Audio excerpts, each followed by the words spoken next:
في هذا الفيديو نعطيك الخلاصه ديال الخلاصه على كيفاش انت ولا انت طيح في الفخ ديال مواقع التواصل الاجتماعي.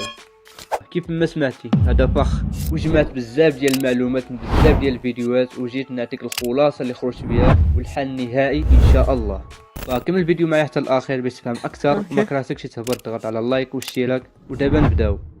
غنعاودكم واحد بارتي اللي وقع لي شخصيا باش تفهموا اكثر. غير البارح كان ما عندي ما يدير، قلت ارا ندبر شي موضوع باش نحطو في اليوتيوب، فجلست وفكرت لكن ما جبت حتى شي فكره، فقلت ارا نقلب في انستغرام تما ندبر شي موضوع، وجيت ستيلو وديفتر ودخلت.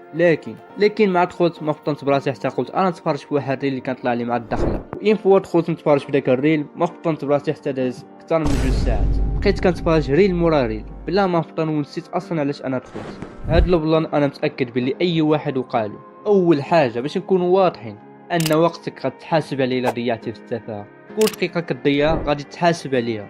وهاد مواقع التواصل الاجتماعي داروا باش يسرقوا منك التركيز ديالك لانها في مصلحتهم باش يربحوا العلاقه اكثر. وهاد التطبيقات سواء فيسبوك ولا انستغرام تيك توك ولا حتى اليوتيوب خدامين بواحد الطريقه اللي هي مدروسه ودايرين بزاف ديال الدراسات وجايبين بزاف ديال علماء النفس فقط بيسرقوا منك التركيز ديالك ووقتك ويجذبوك عندهم باش تستغرق واحد الوقت اللي هو طويل. هاد التطبيقات خدامين بالخوارزميات منا باش كيتحكموا في المحتوى اللي كيطلع لك بناء على الدراسات اللي داروا، كيفهموك مزيان، كيفهموا الاهتمامات ديالك والسلوكيات والرغبات ديالك من هاد الخوارزميات. تماما بحال اللي وقع لي كيف هو دخلت في انستغرام طلع لي ريل اللي من الاهتمامات ديالي جذبني تفرجت له، طلعت عاود طلع لي ريل اخر اللي كذلك من الاهتمامات ديالي وهيدا كتبقى. وهاد التطبيقات دايرين بحال بلية صعيب بزاف تحكم فيهم لانك كتجبر المتعه ديالك تما، لان هاد التطبيقات كتسهل عليك بزاف باش تاخذ ديك المتعه المؤقته وتسطر على داك كتسهل.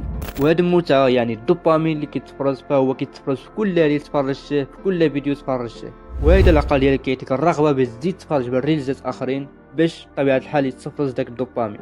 وهكذا كتجبر راسك زيرو انتاجيه زيرو رغبه باش تنوض انك تخدم على الاهداف ديالك، لان الطريق باش تحقق الاهداف ديالك هي واحد الطريق اللي كتستغرق لك بزاف ديال الوقت باش تاخذ داك الدوبامين اللي هو مجي من الانجاز. عليها العقل ديالك يعطيك واحد الرغبه باش تدخل هاد مواقع التواصل الاجتماعي، لان فقط بضغطه الزر بلا مجهود كتاخذ دوبامين. هنايا بغيتك تركز معايا مزيان. فانت ولا انت راك مخير باش تنزل هاد التطبيقات، ولكن راك مسير فاش كتستهلكم، كيولي من الصعب انك تتحكم في المده ديال الوقت وانت داخل هاد التطبيقات. دابا ملي فهمتي هادشي اللي قدمت دابا ندوزو للحل. اش خاصو يدار؟ شو ماشي عيب انك تستعمل هاد التطبيقات، ولكن العيب هو انك تخليها تتحكم فيك وتسرق منك وقتك. هنا غنبغي نقول لك عمر وقتك ماكسيموم، عمرهم بالاهداف ديالك، الاهداف اللي خاصها تكون واضحه، وحدد الوقت اللي غتحتاج تعمل هاد التطبيقات وما تبقاش تسالف، وحيد من هاد التطبيقات الاشهارات ديالو ونسى عليك هاد التطبيقات الى حتى يجي وقت اللي كنت محدد لهم.